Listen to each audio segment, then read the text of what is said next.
Gordon this computer. Here we go. Ding, ding. Hi, everybody. How are you? I'm so excited to have a Chris McAlister again. I am so pleased. Thank you, Chris, for your generosity. I cannot wait to hear about your new book, The Poet Yes, of Touch. You've been writing indeed. so many books. This is your new book. It's such a beautiful, beautiful baby. And I cannot Here wait it to is. hear more about it, The Poetry of Touch. The title So is as you can, poetic. It's like a Shiatsu. Japanese languages are such a poetic languages. We see the trees, we see the river, we see the stream, we see the love, we see the flowers. And I hope everybody will become such a beautiful flowers. Everybody can blossom your own beautiful flowers, go through the path and enjoy your life. So Chris, please tell us your new book. do you recognize the kanji here? Yes, spirit, play. Rei, tamashi, Yes, and ling in Chinese. yes. This is all about the universal soul. And the book is inspired by all the years I've been involved with this stuff. Since 1986, roughly, I came in contact with all this stuff. And it's been a long journey, an excellent journey, fun journey, meeting many, many interesting people like yourself, Kumiko, and hundreds of thousands of others. And the first book came out 2 years ago, Touching the Invisible, and was lucky enough to do a show with you, Kumiko, on that very subject. Great. And while that book was being written, this book was also being written. And that book was written with my two colleagues, Jan Nevelius, Jeremy Halpin. But this is my solo piece, and it's there was a lot of material, far too much material for that one book. And so we have a new one, a new baby to look at and enjoy together. Yes. The Poetry of Touch. The reason it's called The Poetry of Touch is exactly as you said, Kumiko. Chinese medicine, Oriental medicine, Japanese medicine is poetic. Yeah. We describe things through poetry, we describe things through imagery, and we describe things through symbolism, because these things touch the soul directly, whereas facts and figures and tables and numbers do not touch the soul. So when we're doing Shiatsu, especially when we're writing about it or telling stories or teaching it, we are storytellers. Yes. And one of our jobs is to keep the tradition going, but keep it alive and re-infuse it with life through the poetry, through the stories, and through the symbolism and the imagery. So that's the heart of this book, The Poetry of Touch.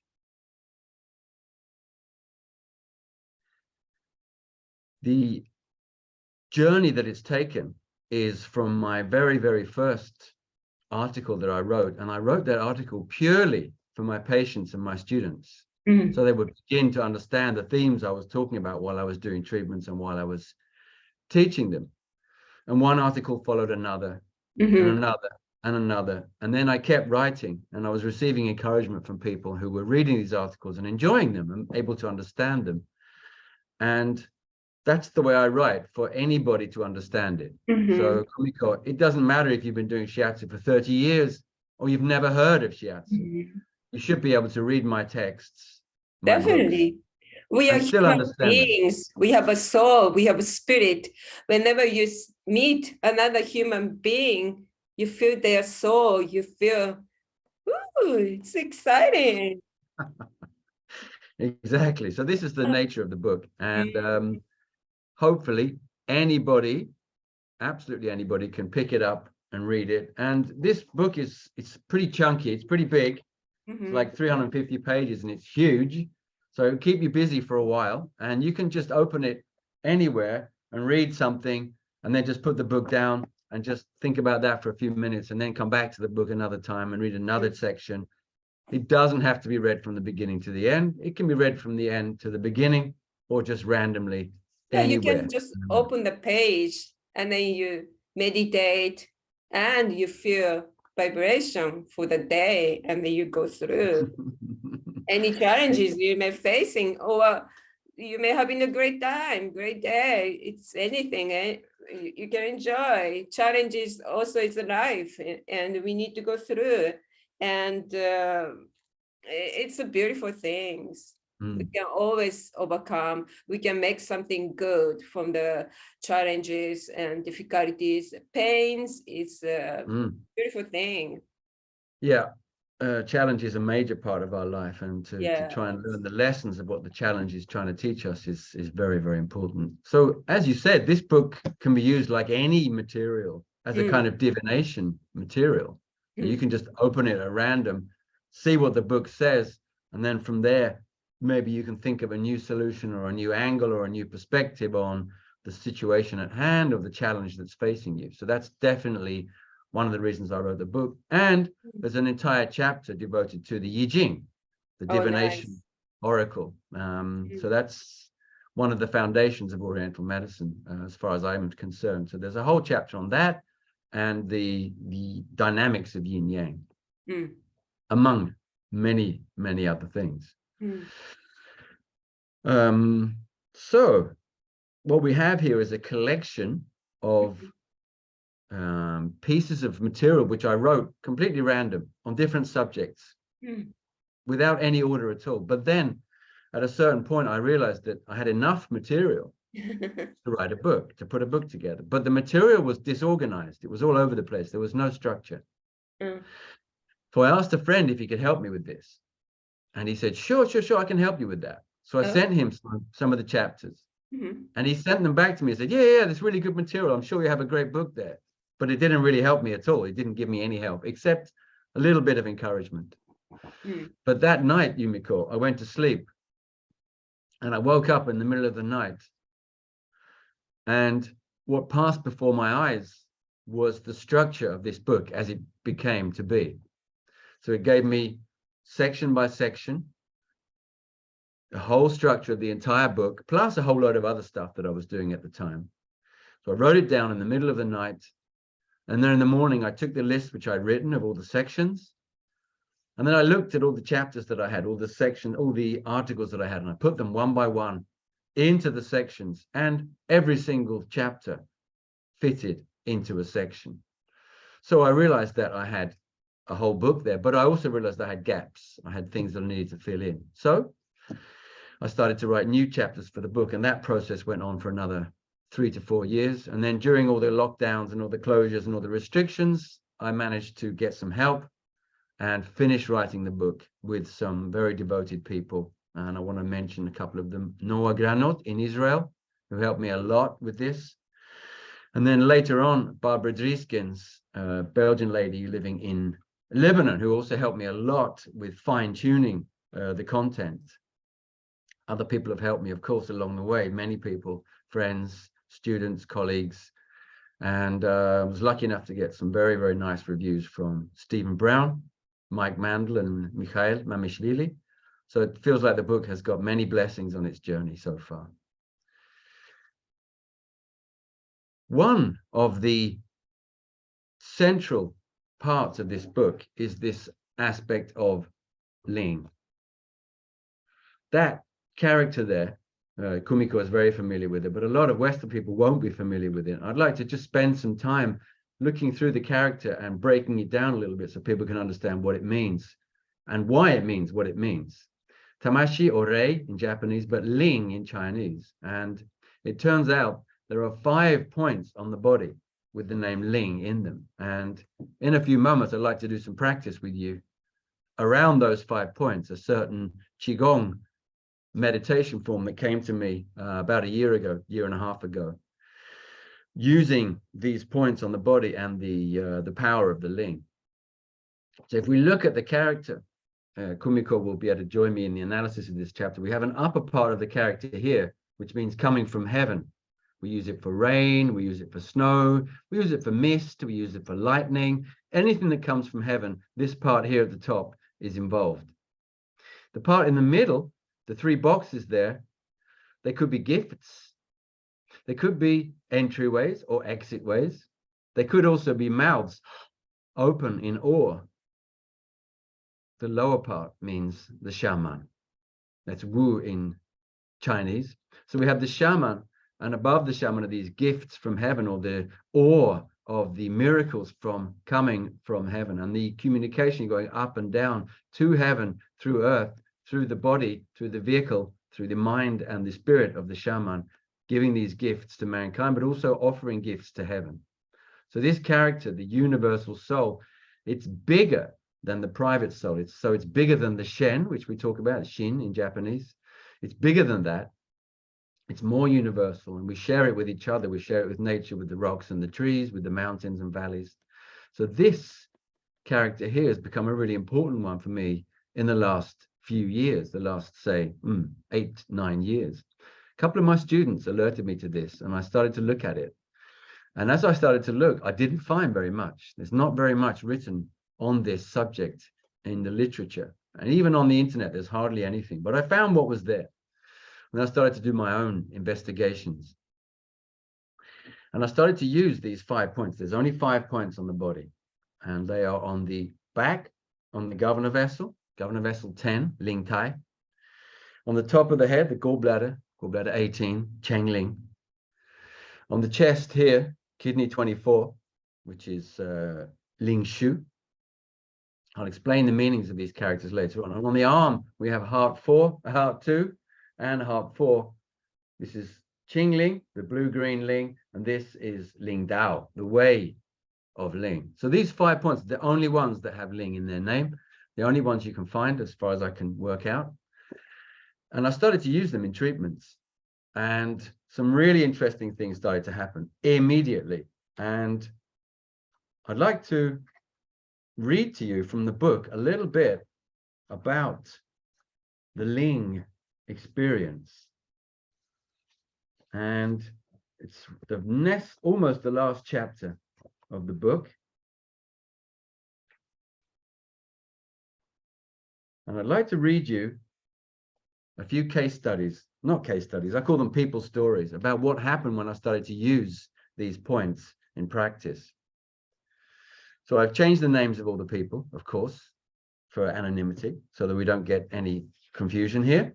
So these are not the real names. But Greta is a delicate, small-framed woman of medium height with mid-length gray hair and penchant for fine, natural fibers. She clothes herself in very high-quality Icelandic and Norwegian woolen garments of natural hues. In practice, this means every conceivable nuance of gray between off-white and charcoal gray. She is in possession of a fine but modest beauty, which rearing many children and living with long-term encapsulated trauma has strained considerably. We have been working through some very old trauma and some more recent issues, especially digestive ones. One day, I decided to move away from the trauma and pathology and work instead on the spiritual shine that was so often conspicuously absent from her visual and behavioral presentation.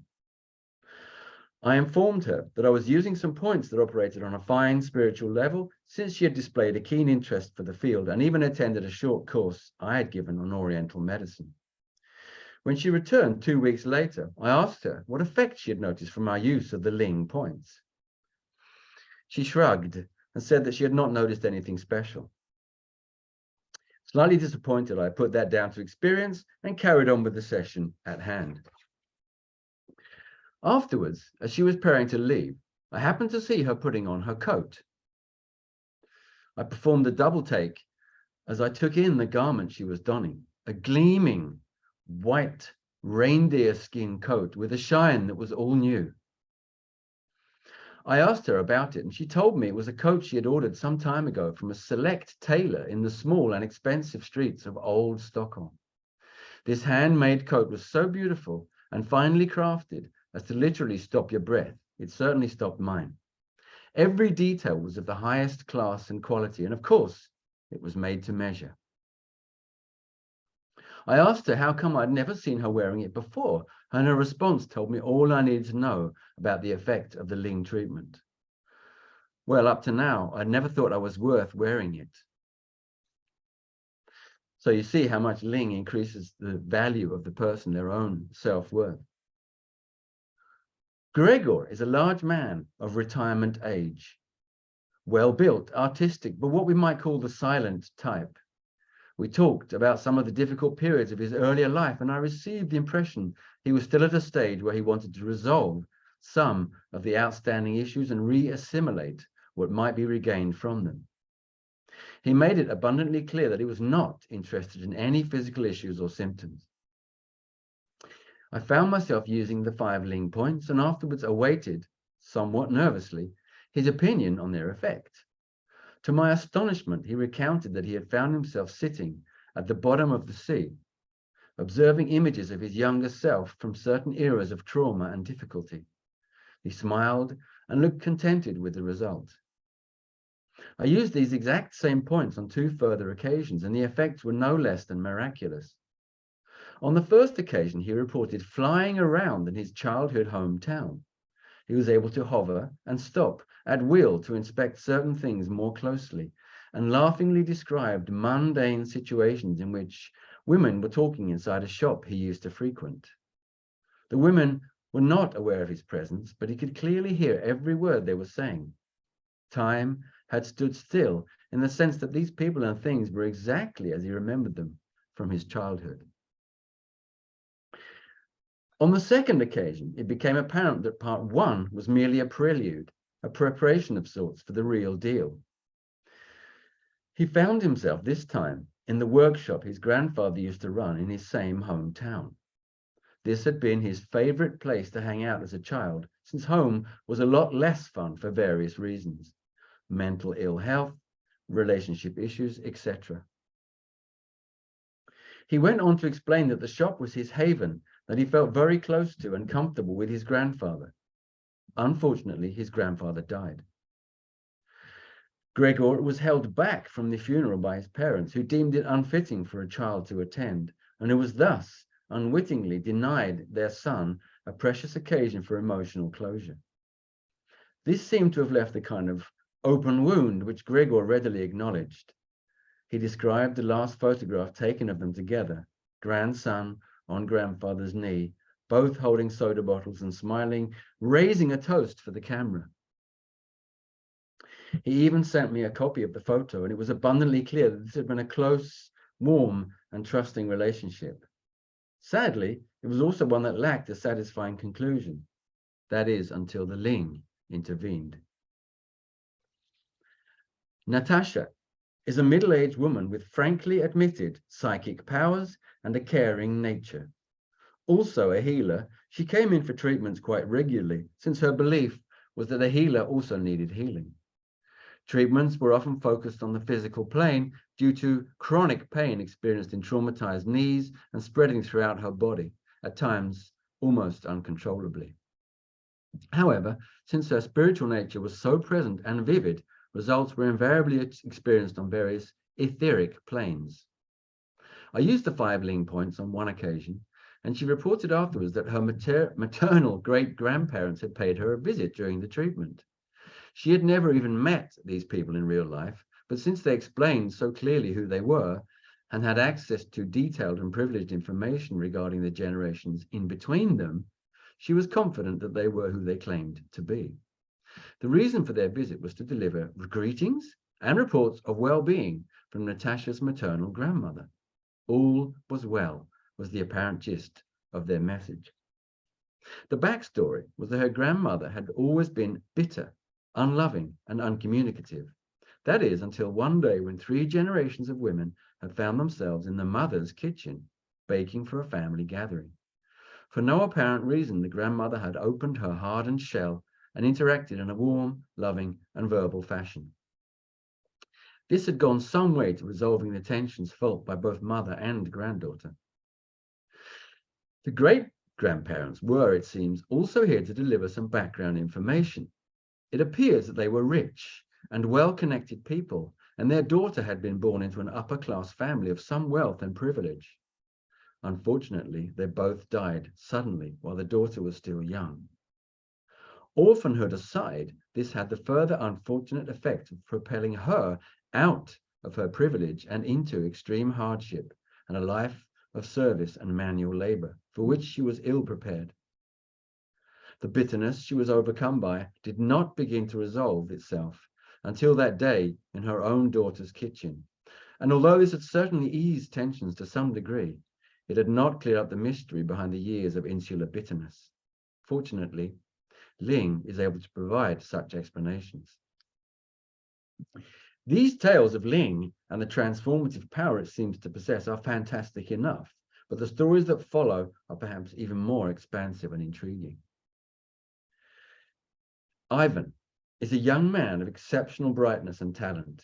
Many-sided intelligence, lively curiosity, and quickness of wit are his primary characteristics. He asked for the Ling treatment and also requested an extended version of it, i.e., to be left to experience it for well over an hour. The treatment experience ranged through many different phases, and hardly any of them seemed particularly pleasant. Still, each time I inquired, he was insistent that the treatment continue. One part among many stuck in my imagination, since the description was so vivid. It involved a forest in central medieval Europe and the dredging up of dark, heavy energies. His experiences might seem better suited to one of the chapters in this book discussing Shiatsu and Jackie. Shiatsu in the Garden and Travelogue are two of those chapters. But since the Ling points brought them out, they are recorded here. Samuel is a slim, solid, faithful kind of person. He is trustworthy, highly talented, and extremely dedicated, though hardly exotic in any way. He is the kind of thoroughly likable person whom one would like to have by one's side in any kind of crisis. And his experience was different from Ivan's in just about every conceivable way. Initially, he experienced being outside of his body, pleasantly gazing down and around the room. He was enjoying this state of mind and body so much that he was disappointed when it shifted. This disappointment was rapidly forgotten. He gradually shifted into a state of being which he did not recognize and barely had words to describe. Slowly, he became aware that he was gazing at a cloud of gold and silver particles. Within the cloud, there was a shape, an absence that delineated some kind of presence. This being was entirely benevolent, and Samuel was completely relaxed in its presence. Once recognized, the being indicated that Samuel should redirect his attention, and a journey immediately commenced. He described it as traveling through worlds, through dimensions, none of which were even remotely familiar. The travel was connected at different speeds and took in many different kinds of shape, quality, and appearance. Some were of a more visual character, others involving aspects of light, while others still seemed to lack any clear visual identity and manifested rather in the form of movement or energy. There are other experiences of Ling I could relate, but I've rendered here the ones that I feel I can communicate with the greatest degree of clarity. One can see from the range of experiences described that they all took place on some kind of soul level. They involve aspects of personality, relationships going back several generations in time, and even personal soul experiences ranging not only through time, but also space. To say that Ling is unfathomable would be perhaps the most honest definition we could provide. If Ling is mysterious, then it seems to want to stay that way. Approximately 1 year after I began to initiate my relationship with the Ling points, I wrote these lines. Perhaps Ling means oneness, the feeling that all of nature is interdependent and interconnected. A living, universal energy field that sustains life while guiding the evolution of consciousness throughout the universe. If Ling is something like that, something as unfathomable as those lines indicate, isn't it equally miraculous thing that we can assist another human being in their evolution by interacting with acupoints lying on the very surface of the physical body? So that's the penultimate chapter in the book, folks, and it goes on to a chapter called Ancestral Energy, about experiences having to do with exactly that, personal ancestry and family ancestry. But before we go into that topic, what I'd like to do, with your permission, Kumiko, is Yes. guide you through the exercise which came about a year ago, set of exercises. And I call it the Ling Gong. It's like a Chinese Qigong form, very meditative. And it came to me while I was doing a treatment using the Ling points, and my body began to move spontaneously, which was a bit dangerous during a treatment. So I hang on to that experience and came back to it later, and it showed me what it wanted to do. My body showed me these exercises. So with your permission, Kumiko, I'd like us to sit down or stand up. You can do this standing if you like to. I do it sitting down, but that's completely your choice. And I'll guide you through these 6 exercises for the Ling. So join me, please. Sure. I'm going to sit on my futon here. Okay. And my zabuton. Mm. Here we go. And lead you through these simple exercises and teach you the 5 Ling points and hopefully something about the essence of the character, the Chinese-Japanese character for Ling. So if you're standing up, rest your soles of your feet widely and long, front and back evenly matched. Find the point in the middle of your foot, kidney 1, Yongquan, bubbling spring. Center your weight into that point and then raise your spine up to the top of your head to govern a vessel. 20, and enjoy the presence of your dantian in the lower abdomen. If you're sitting down like me, make sure you have support underneath your sitting bones. What that does is tip you forward so your pelvis rolls forward slightly. It brings your knees closer to the ground. It makes you more stable, and it allows your spine to rise up easily, effortlessly in your back, to hold the miracle of the neck and the skull with the sensory organs and the brain, all of those amazing wonders. And of course, in the middle of all of that, the pineal gland, the source of infinity within us. So resting ourselves into a standing or a sitting position, whichever is comfortable for you. If you're on a stool or if you're on a chair, make sure your back is straight away from the backrest and your feet are flat on the ground, if possible. The next thing I'd like you to do is to find a simple, comfortable, effortless position for your arms and hands. So, for example, it might look like this, it might look like this, it might look like this. For me, it usually looks like this. And that's just because of the way my body is and the way I'm created, the way my body is right now. Your position could be different, could be like this, and it may change because we're going to use this simple, effortless resting position after each exercise. And there are 6 exercises. The first 3 involve movement. The last 3 involve postures, static postures, hopefully not too painful. Now, I've told you this is about the Ling points, 5 of them in the body. The first point we're going to be touching and working with is on the top of the skull. It's on the gallbladder channel, which may strike some of you as being unusual. You might not think the gallbladder is a specifically spiritual channel. Well, I'm here to tell you that it is. All channels are, but the gallbladder is no exception. Gallbladder 18 at the top of the head, right next to governor 20, just either side of it, is called Cheng Ling, and it means Ling support or supporting the Ling. The exercise we're going to do is quite simply to push our hands out to the sides and up, and then point the fingers down to that point, through that point, and all the way down to the sitting bones and into the soles of your feet if you're standing. And then your hands will come back, and then we'll do that again. Make the movement as easy, as smooth, as graceful, and as effortless as possible. So a lot of Wu Wei here, people, a lot of effortless, easy, soft, and graceful movement. You'll notice that the movement acquires power the more you do it.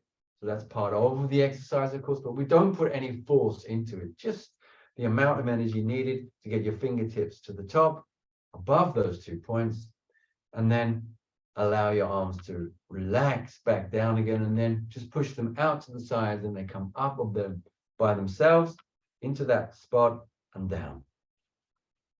The gallbladder 18 at the top of the head, Chengling, supporting the universal soul.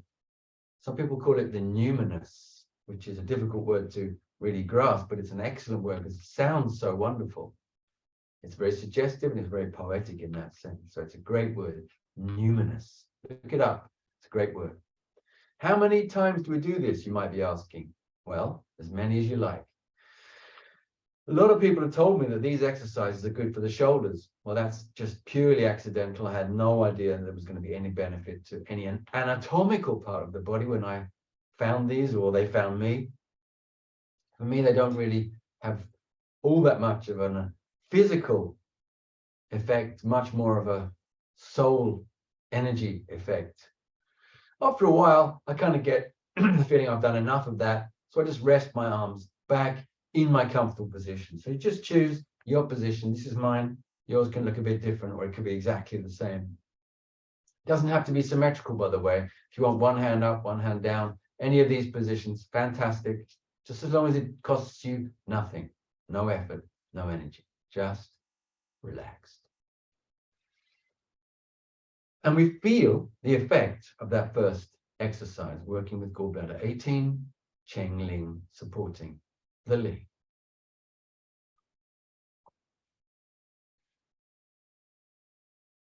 Presently, we move on to the second exercise, and that exercise relates to the point in the back. It's a point in the spine on the governor vessel. A lot of people are familiar with the point governor vessel 11, Shendao, Shindo, the way of the spirit. That's the very famous point. The one below it is the one we want to focus on today. It's not at all as well known, but perhaps it will be soon once this gets out into the big wide world. Ling Tai. Now, Ling Tai, in the books, you'll see it means Ling Tower or Ling Platform. But according to students who I've taught this to, it means Ling Plateau, which is a very interesting image to carry with you. The plateau gives you a view of the surrounding countryside for miles around. Interesting. But it could be the tower and it could be the platform. We're not too sure about that. The movement is towards the spine. And if you think about where the point is, if you do this with your hand, that's a 90-degree angle there. This will allow you, if you can feel the tip of your shoulder blade behind you, to find where the point is, because it's level with the tip of the shoulder blade, just slightly above in the spine. So that's where you're aiming for with this movement. How does the movement look? It looks like this. Arms moving forwards softly, spiraling outwards, and then your thumbs come to the back to reach this area of your back. And if you can't reach that area, if your arms stop lower down, don't worry about it. Your body knows where you want to get to. And then release your arms to come back to the front. Forwards, outwards, turning, spiraling, and to the spine. Relax shoulders, relax elbows in the position, and then spiral back again. Again, people have said this is great for their shoulders. Well, that's just purely accidental. I had no idea that was going to happen. If your shoulders are hurting, you might notice a difference before and after. If your shoulders are not hurting, you might just notice an increased freedom and fluidity in the movement of your shoulders, because this movement does free the shoulders from the chest and it frees the shoulder blades from the back. Both really useful things to do. So we're touching, or at least connecting with, directly or indirectly, governor vessel 10, Ling Tai, the platform or tower or plateau of the universal soul.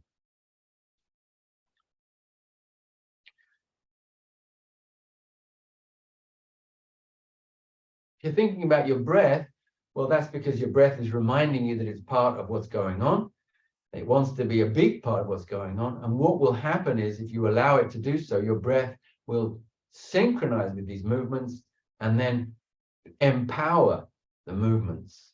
The breathing will potentize your movements. So you don't have to do anything, you just have to notice that's what's happening. How many repetitions do we do? As many as you like. One is enough. If you're feeling like your shoulders just can't take it and your arms are too stiff, just do one, stop, relax. Maybe you can do 2 next time. If you can do 15, 20, go ahead and do it. If you're just interested in doing 3 or 4 just to test it out, that's fine. I'm going to rest now and relax into my neutral position here. You choose your own position, whichever it might be. Don't worry about it at all. Just allow your body to relax into its chosen position. And we feel the effect of the second exercise using and activating Ling Tai, Governor Vessel 10. Let's do my 10.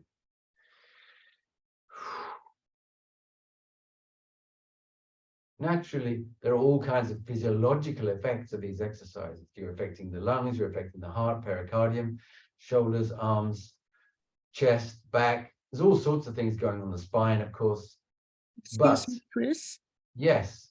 Hi, it's Sarai Marina. Hello. Hello. Yeah, I wanted to know when you said you make your arm like a 90-degree angle. So the point along the tip of the bottom of the scapula is 11, and then 10 would be a little below? No, that's 10. Oh. 10 is that one. So 10 is the one that's in line with the, yeah, with when the your arm. arms like that. Okay, got it. Great. Thank Nice you. question. Thank you for clearing that up. That's really good, by the way. Anybody's got a question about anything, just unmute yourself, ask the question, bang, we communicate. Perfect. So where were we? Yes, we were in the gap, as it were, the space in between the second and the third exercise. The third exercise relates to the point at the front of the body, which I'm showing you right now, kidney 24. Now, it's a point that doesn't get used very much. It doesn't get talked about very much. The point below it and the point above both have Shen in their name. They get talked about more, but the Ling point usually gets passed over because people don't understand what Ling is. So it's about, oh, don't know. I'm here to tell you all about it, and I'm here to give you the experience so you know all about it, and then you can use it in your treatments for yourself, for your friends, family, loved ones, and for your patients, of course, and teach your students if you're instructing. How do we do the exercise? This is basically the opposite of the last one we just did. This one relates to the front. So how we do it, we allow the hands to go back out, spiral around like gigantic wings, and then land softly with 3 fingers, 1, 2, 3, in between the ribs here, next to the breastbone in the middle. Here's where the soft part of the flesh begins, the intercostal muscles, and then allow the hands to relax.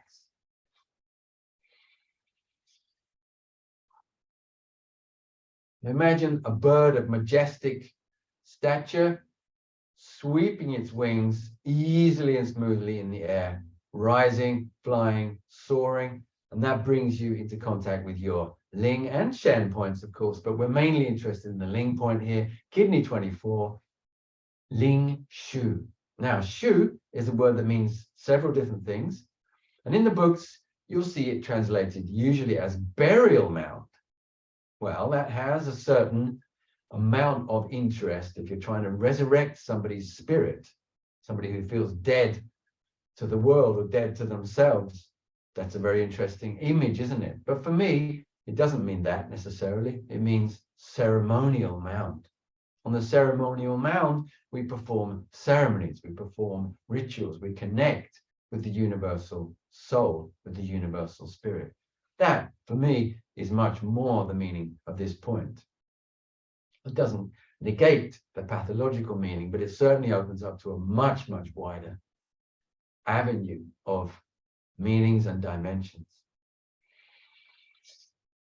If we bear in mind the meaning of the word Ling and the fact that the shaman is within the character of Ling, then we understand that the ceremonial mound has an enormous value and importance, not just symbolically, but in terms of our life and the way we live our lives and the way we find ourselves sometimes in nature on places which could easily be ceremonial mounds or in fact are designated ceremonial mounds. Here we have one within the body on the kidney meridian in the area of the heart.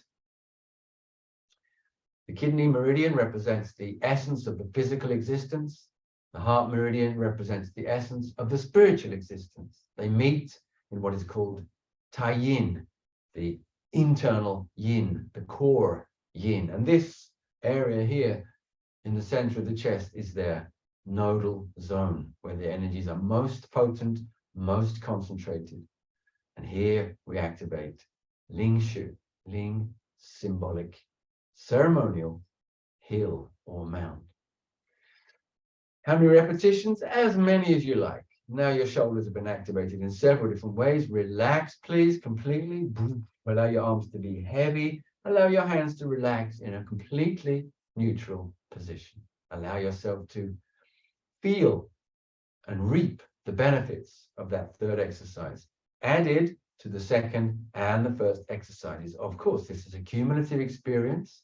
We're gathering knowledge, insight, and expression of Ling as we go through these exercises.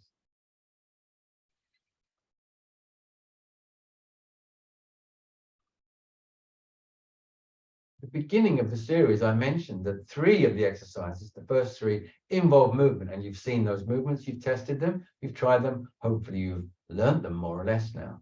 Come back to the recording, and that's there for you anytime, and you can learn them in your own time, gradually and slowly. The second part of the exercise series consists of 3 postures where there's very little movement. The only movement is to move into the posture and out of the posture. We move now into the arms, into the heart meridian, and we do so by simply shifting our arms to this shape. Now, I'm resting the small intestine meridian here on my knee, and I'm creating a circle with my arms so that my fingers point to each other through the shape of the large circle. That large circle then travels through the arms and through the chest, in both directions, of course. It travels through the back area of the chest. It travels through the front area of the chest, and of course, through the central area of the chest, including the lungs, including the pericardium, and including the heart. We're in the business right now of opening heart 2. Let me show you where heart 2 is. You'll feel a little piece of bone here at the bottom of your elbow. If you place 4 fingers there, that will take you to heart 2. And it's just above the piece of bone that you can feel and tendon there. In a very soft and quite tender spot. That's heart 2. And let me tell you the name of heart 2 right now. Don't laugh. It's called Qingling. So that was Chengling. This is Qingling. Completely different meaning. Qing means blue-green. Blue-green is the primary color on the cover of my book. So I've honored Ling with the character, the Chinese character in gold, but with the colors of alchemy, the blue, green, or teal color on the cover of the book there. We're experiencing the Qingling, the point that we usually call heart 2. Now you know it's called Qingling, the blue-green Ling, the blue-green universal soul. Blue-green being, according to some authorities, the color of alchemy. Alchemy being the practice of transformation. What does alchemy mean? It means transforming base materials into refined spirit. Previously, people have used the image of transforming lead into gold, and that's just an image, of course. It's a metaphor, it's poetry. When we transform lead into gold, what we're doing is transforming ourselves from flesh, blood, and bone into pure spirit. And the Ling is here to help us do that. And Qingling, heart 2, is one of our key aspects, one of our key tools to achieve our alchemy, our personal transformation. And if at any time you find yourself sitting in this position, well, that's fantastic, isn't it? You're just doing Qigong, meditation, alchemy. You're working with the 3 treasures, transforming the base of your essence through Qi into Shen, into nothingness, connecting with the great universal soul of Ling. After a certain point, maybe you'll tire of this position or feel that, okay, I want to move on. I'm done, thank you. And you move back into whatever your comfortable position might be, your neutral, comfortable, effortless position. Lots of wu wei here, right, folks? Lots of mushin. No effort, but of course it's very, very focused non-effort, exactly as it should be. We feel and we experience now the effects of the fourth exercise, very static, but very powerful, and opening and activating heart 2, Jingling.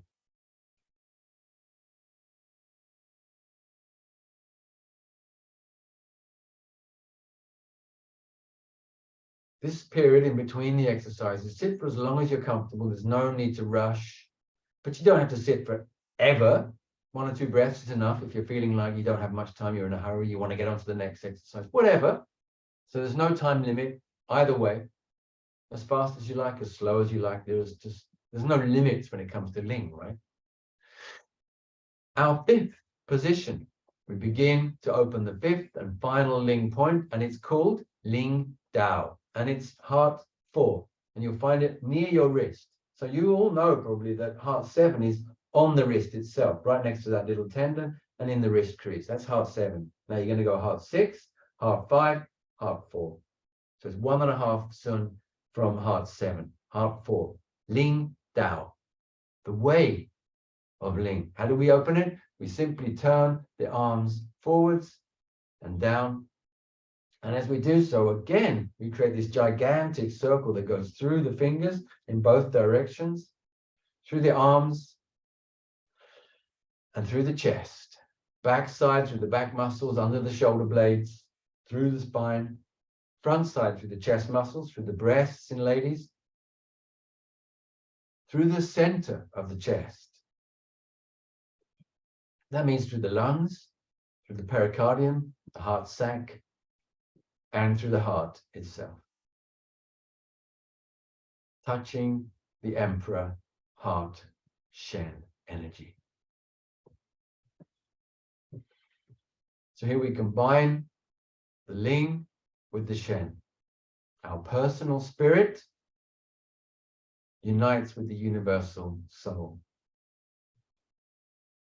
If this position is painful for you, rest yourself back immediately into your comfortable, neutral, effortless position. No need to cause yourself any pain or distress. The Ling will be there waiting for you forever, throughout eternity. So you can do this again later on tonight or tomorrow or the next week. Whenever you're ready, it will be there waiting for you. Just check out the video, the recording of today, and join me as we do this. Connecting of the Shen, the personal spirit, with the great universal soul. Timeless, no spatial limits.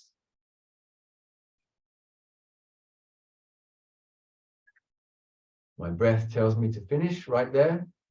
That's done for today. Rest. Relax. Feel the sense, the movement, the space opening up within you and around you of the Ling, the great universal spirit. Now part of you, you are part of it, as always, of course, but now more consciously, with more awareness. And we have one final exercise, number 6.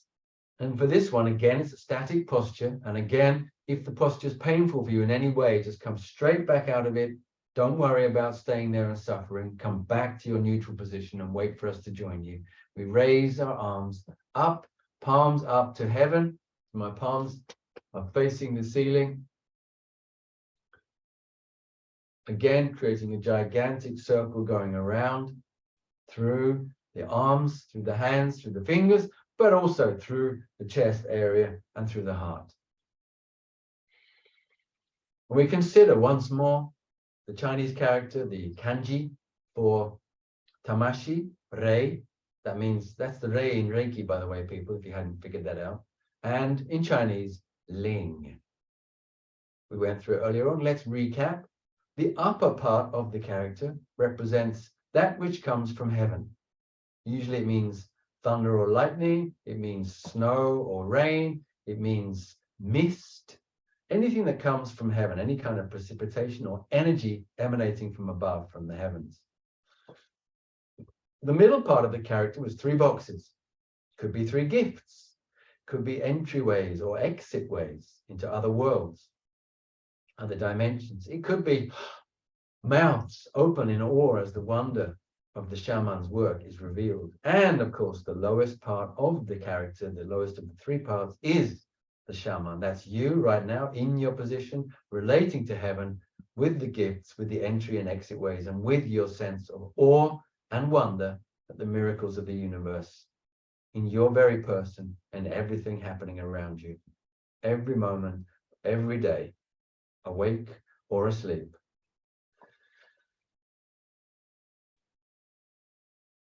Relax yourself back into your comfortable, neutral, effortless position. Take stock of the feeling within your body, around your body, in your soul, in your emotional body, in your mental body, every aspect of your being. Now, inundated, saturated with the energy of the Ling, the universal soul energy. And know that these exercises are available for you anytime. This is being recorded, so you can come back and watch them anytime. If you want to know more about the points themselves, that it's all in the book, Poetry of Touch. That's there for you. The book exists as a paper book now. It's coming out any second, any day now.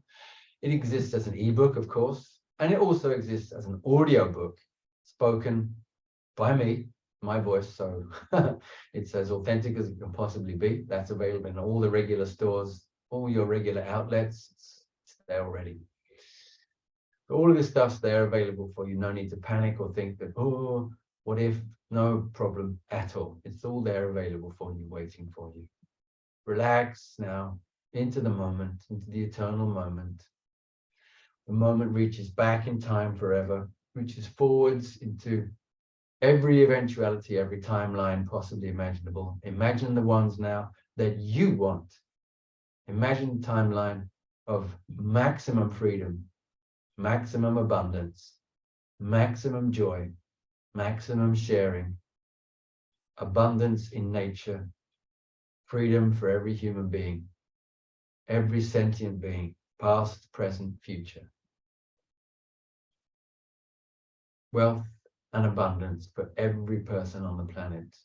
Health, wealth, freedom, community, and people pursuing the real purpose of their lives, their real, true destiny becoming apparent to them. Giving back to the earth, giving back to creation. Visualize your perfect future for yourself, your family, your loved ones, your colleagues, your friends, your students, your teachers, your friends, your enemies, everyone sharing in perfect joy as we move into our perfect future. Create that future now. As you breathe, as you relax, as you feel the Ling permeate your existence in its entirety. And gradually and very slowly bring that with you back as I rejoin you at the screen, and you hopefully rejoin me at the screen, and whoever's out there watching this streamed, join us. Time doesn't exist, remember? So we're right here, right now, together. And we'll round off the session with Kumiko guiding us.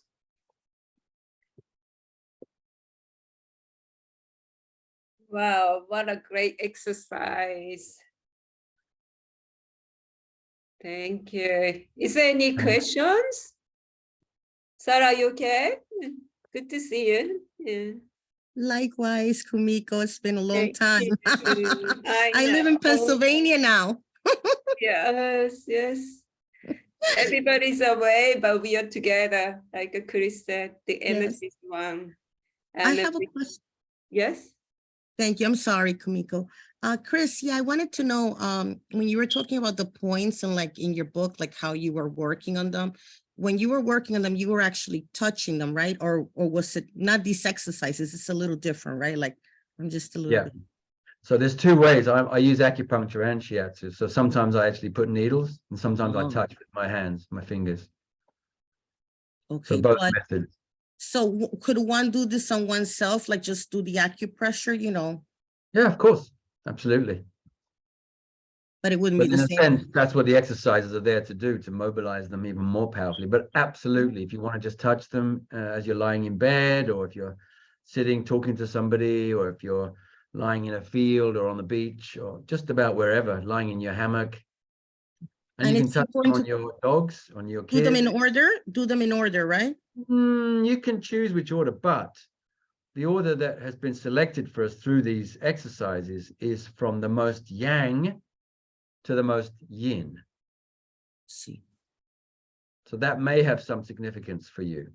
And it's Okay. also from the ones which are most external, right, with the geographical names of on top of the head, that's really like a hard, bony yang place. In the spine, that's very yang, and it's the plateau or the tower. And then there's the front, which is the heel. But then we go into the alchemy. We go into the internal aspects of the points, and then finally the essence of the character, as the Chinese and Japanese have described it through history in this incredible pictogram that the character represents. So for me, there is a meaning to the sequence, but that's not in any way, shape, or form to mean that you cannot choose your own sequence. And as when you we're doing do. the silent ones, right, the ones that when like you were mentioning heart tooth, so we just imagine the energy running through, or we just sit there, we don't have to Just sit- imagine. yeah. If you want to imagine the energy flowing, then that heightens the experience, right?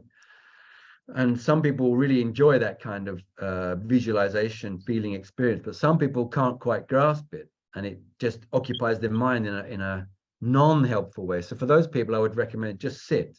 Okay, yeah, I'm not very Allow the visual. energy. I'm more kinesthetic.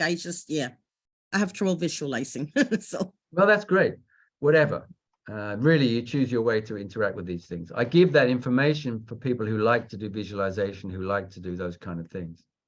thank you. Thank you for the question. Wow. After this exercise, I feel so much energy. I have to give away. Yeah, just Wow. spread it. Just spread it. No need to hold it. The more you spread, the more it comes through you, right? Definitely, definitely.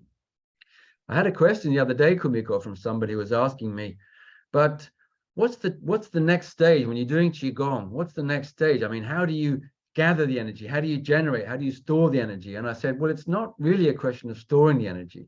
It's a question of being a vessel for the energy. If we imagine a pipe and there's water flowing through the pipe, then the more the water flows through, the more it takes with it all of the sediment, all of the obstructions, all of the stuff that's kind of accumulated, and it becomes a free flow, powerful flow.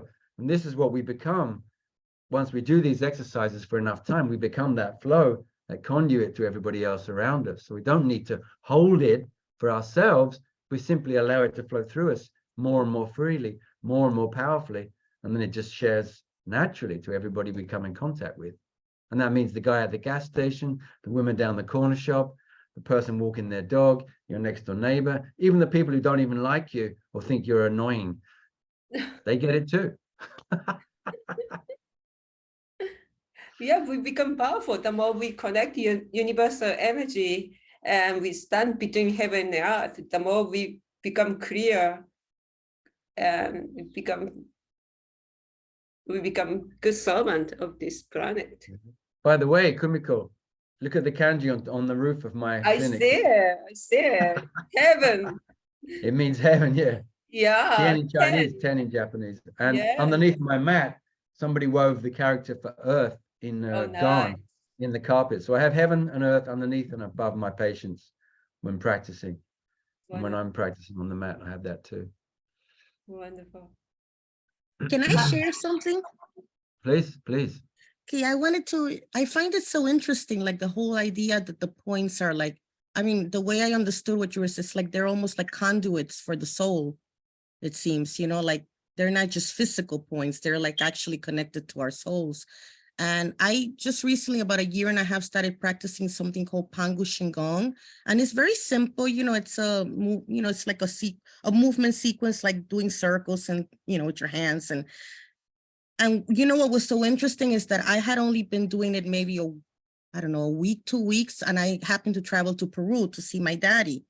And okay, so how do I make a long story short? So anyway, my father was staying at my brother's house now because my father was starting to lose his memory, So I was sleeping with him in the same room on the first floor, right?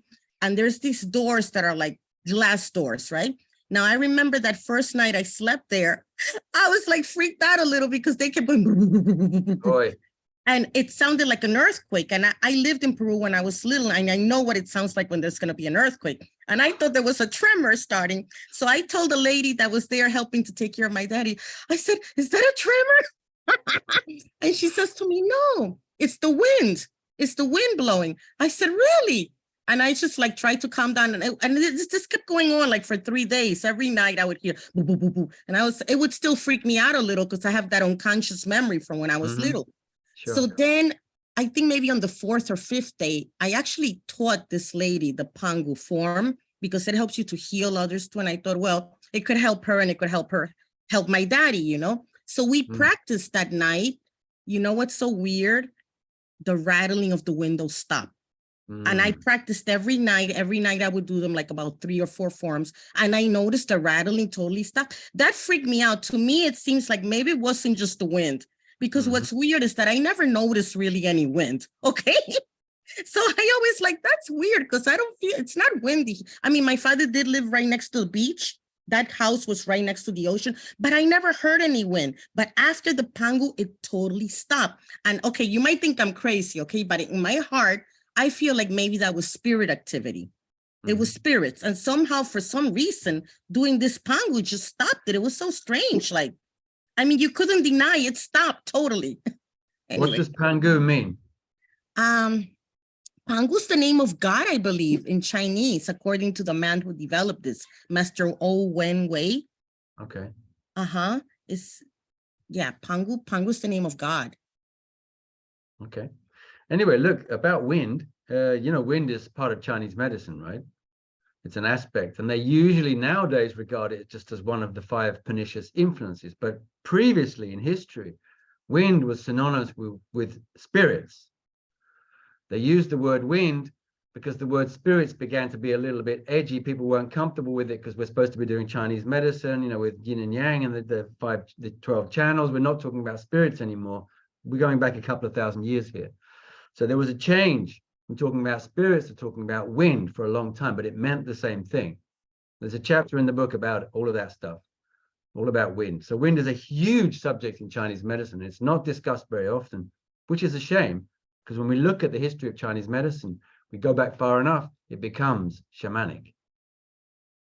Right now it's not, but it becomes it very, very easily. And Ling is the quickest way to get into the shamanic side of Chinese medicine. It's like a shortcut. Boom, you're there immediately. So this Qigong is like to put you there, straight there, in a safe kind of way. Fantastic. Great. Oh, Any so more fascinating. Sorry, it's so fascinating. I don't know. I'm a little overwhelmed.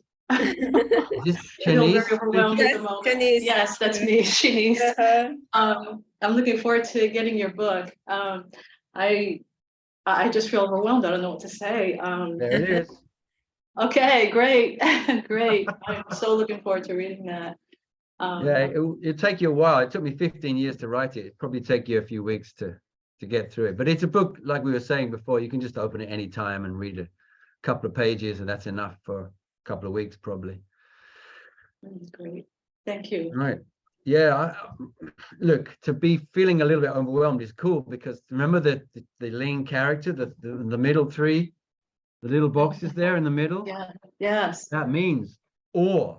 It means we can't even describe what it is that we're seeing and feeling. And sometimes we see, like, we come around the corner and we see, hey, who's this? We come around the corner and we see a rainbow, and it's like, or we see like a deer in a field, or we see something amazing and it just stops our breath. This is the Ling moment.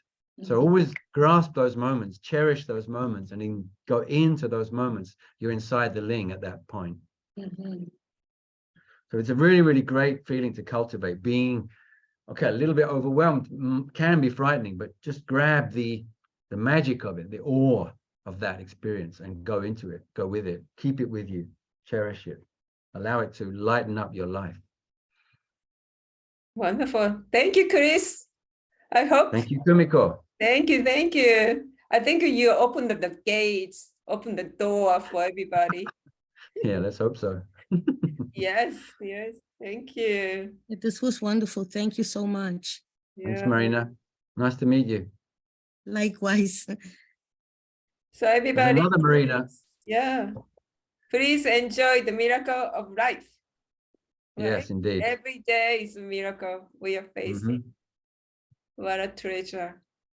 So enjoy your day and see you soon. Thank you, Chris. Thanks, Kumiko. Thanks, Thank everybody. you. Ciao. Bye, thank you. Bye-bye. Bye. Thank you. Bye. Bye.